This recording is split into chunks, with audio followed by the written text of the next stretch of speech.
కేంద్ర కార్మిక సంఘాల ఆధ్వర్యంలో చేపట్టిన జైలు భరో కార్యక్రమంలో భాగంగా పిఠాపురంలో కార్మికులు, రైతులు, ప్రజా సంఘాల నాయకులు ర్యాలీ నిర్వహించారు. అనంతరం కాకినాడ హెడ్ పోస్ట్ ఆఫీస్ వద్ద ధర్నా నిర్వహించారు. ఈ సందర్భంగా పోలీసులు పలువురు నాయకులను అదుపులోకి తీసుకున్నారు. జాతీయ నాయకురాలు బేబీరాణి, నాయకులు తోకల ప్రసాద్, తాళ్లూరి రాజా మాట్లాడుతూ దేశవ్యాప్తంగా క్విట్ ఇండియా ఉద్యమం సందర్భంగా జైల్ భరోను కాకినాడలో నిర్వహించడం జరిగిందన్నారు. కాంట్రాక్ట్ ఉద్యోగులకు కనీస వేతనాలు అమలు చేయాలని, కాంట్రాక్ట్ అవుట్సోర్సింగ్ కార్మికులను రెగ్యులర్ చేయాలని డిమాండ్ చేశారు. 4 లేబర్ కోడ్స్ రద్దు చేసి కార్మిక చట్టాలు అమలు చేయాలని పేర్కొన్నారు. రైతులు పండించిన పంటకు మద్దతు గిట్టుబాటు ధర కల్పించాలని, కౌలు రైతులకు గుర్తింపు కార్డులు మంజూరు చేయాలని కోరారు. అమెరికాతో చేసుకున్న రైతు వ్యతిరేక స్వచ్ఛ ఒప్పందాన్ని రద్దు చేయాలని, అసంఘటిత రంగ కార్మికులకు సంక్షేమ బోర్డులు ఏర్పాటు చేయాలని డిమాండ్ చేశారు. ఈ కార్యక్రమంలో వివిధ కార్మిక సంఘాల నాయకులు పాల్గొన్నారు. కేంద్ర కార్మిక సంఘాలు, కిసాన్ మోర్చా, వ్యవసాయ ఆల్ ఇండియా వ్యవసాయ కార్మిక సంఘం అందరూ కలిసి ఉమ్మడిగా ఇచ్చినటువంటి పిలుపు జైల్ భరో కార్యక్రమం.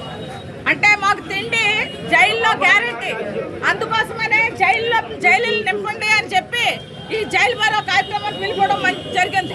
నిన్న క్విట్ ఇండియా ఉద్యమడే, దాని స్ఫూర్తితోటే ఈవేళ దేశవ్యాప్తంగా ఈ జైల్ భరో కార్యక్రమం జరుగుతుంది. కాంట్రాక్ట్ అవుట్ సోర్సింగ్ లో ఉన్నటువంటి ఉద్యోగులందరినీ కూడా రెగ్యులర్ చేయాలి.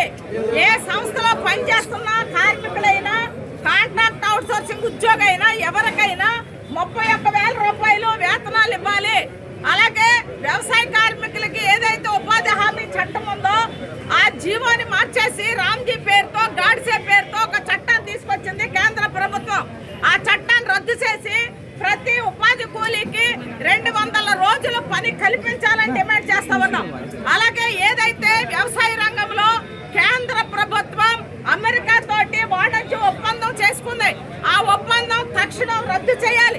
ఎందుకంటే దేశవ్యాప్తంగా కేంద్ర కార్మిక సంఘాలు, ఏఐటిఓసిస్, ఏఐటియు, ఐఎన్టీయూసీ తదితర సంఘాలు, అలాగే రైతు సంఘాలు, వ్యవసాయ కార్మిక సంఘాలు సంయుక్త కిసాన్ మోర్చా ఆధ్వర్యంలో ఇవాళ జైల్ భరో కార్యక్రమానికి పిలుపునివ్వడం జరిగింది.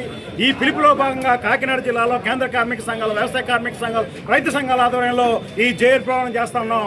మా ప్రధానమైన డిమాండ్ కాంట్రాక్ట్ అవుట్సోర్సింగ్ కార్మికులందరినీ తక్షణమే పర్మనెంట్ చేయాలి. పెరుగుతున్న అధిక ధరలకు అనుగుణంగా కనీస వేతనాలు 31,000 రూపాయలు అమలు చేయాలని చెప్పేసి కోరుతున్నాం. అసంఘటిత రంగ కార్మికులందరికీ సంక్షేమ బోర్డులు ఏర్పాటు చేయాలని చెప్పేసి కోరుతున్నాం.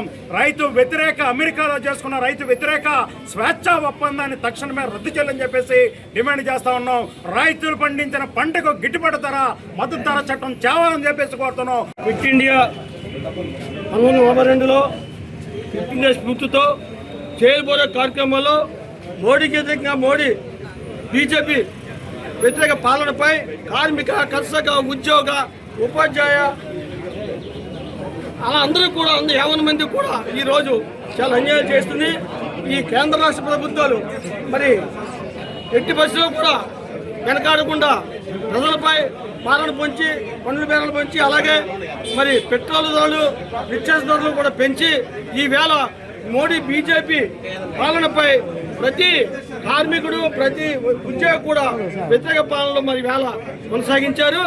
ఇకపై ఈవేళ జైలు భరోకి అనుకూలంగా, జైలు భరోకి అనుకూలంగా అంతమంది